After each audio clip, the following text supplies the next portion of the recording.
2024. This is I.C.A.C. Unpacked. I'm Norman Michaelation. Today I want to tackle vigilantism in general, but specifically in terms of my case and how I encountered ghost CC unit out of Southern California right here in Virginia.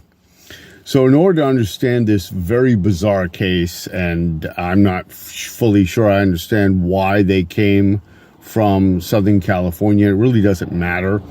But to give you a little background, well before I was ever involved in any kind of a sting with Detective Bauer and his outlandish and outlaw-ish I.C.A.C. officers in Fairfax County, I had two meetup groups. One for father's rights, because I had been fighting my ex-wife in court for a good long time because she wouldn't let me and my daughter see one another for no good reason other than she could. And as I point out in my book, that created a huge problem, got me connected with other men who had similar problems, and I formed a father's rights group through Meetup. About the same time, I also decided I ran into a lot of people who had autistic children, and I had an autism group. I tried to get together with my ex-wife on this, and we just weren't able to get together. Other autism groups we joined, and they fizzled out. So I decided to join my own. And that's where I ran into Josh. Josh was, as he described it to me, an ex-Marine, tall, blondish guy, and he had a little boy who had autism.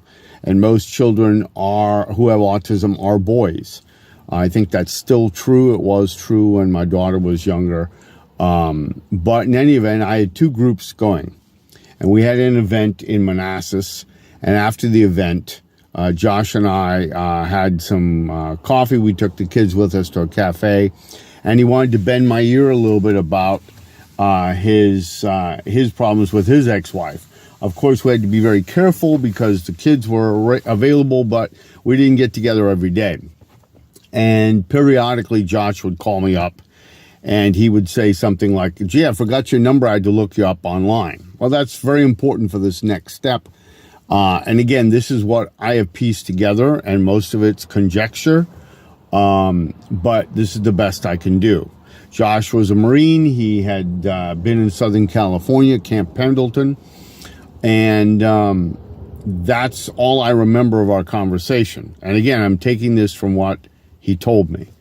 So a couple of years have gone by, and periodically he called me. So I wasn't surprised to get a call from him saying that he was interested in meeting me.